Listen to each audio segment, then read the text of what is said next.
Bonjour, je suis Geoffroy Demenoux, président de la société G2M Service installée à Paris. Aujourd'hui, je vais vous montrer comment mettre des fils électriques dans une gaine. Voici la gaine électrique et le câble que nous allons mettre à l'intérieur. Pour ça, vous allez avoir besoin d'une pince et d'un rouleau de Chatterton.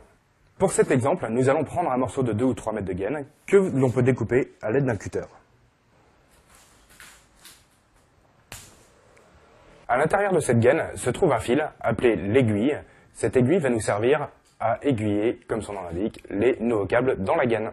Il faut la couper et bien conserver le bout avec vous, comme ceci. Comme je vous le disais, ces fils vont être accrochés à l'aiguille. Pour ça, il faut disposer les fils de cette manière. Un fil plus long sur lequel nous allons accrocher la petite aiguille. À l'aide de votre Chatterton, fixez l'ensemble des fils entre eux de cette manière.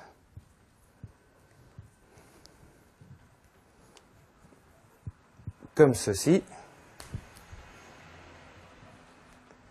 Maintenant, il faut recourber le premier fil de cette manière.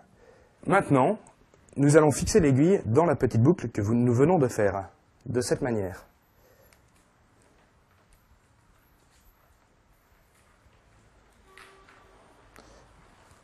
Comme ceci.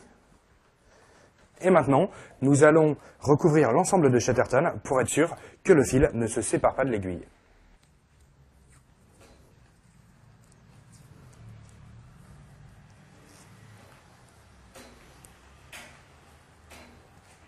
Voilà.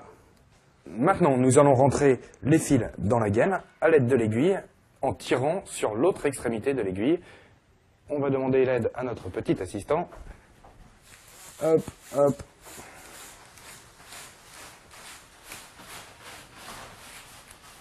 Et voilà. Il nous reste maintenant à couper les fils en laissant toujours une bonne longueur. 1, 2 et 3. Et de l'autre côté, de la même manière.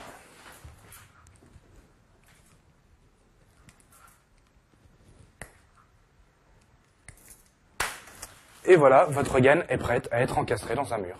Maintenant, vous savez comment faire passer les fils dans une gaine électrique.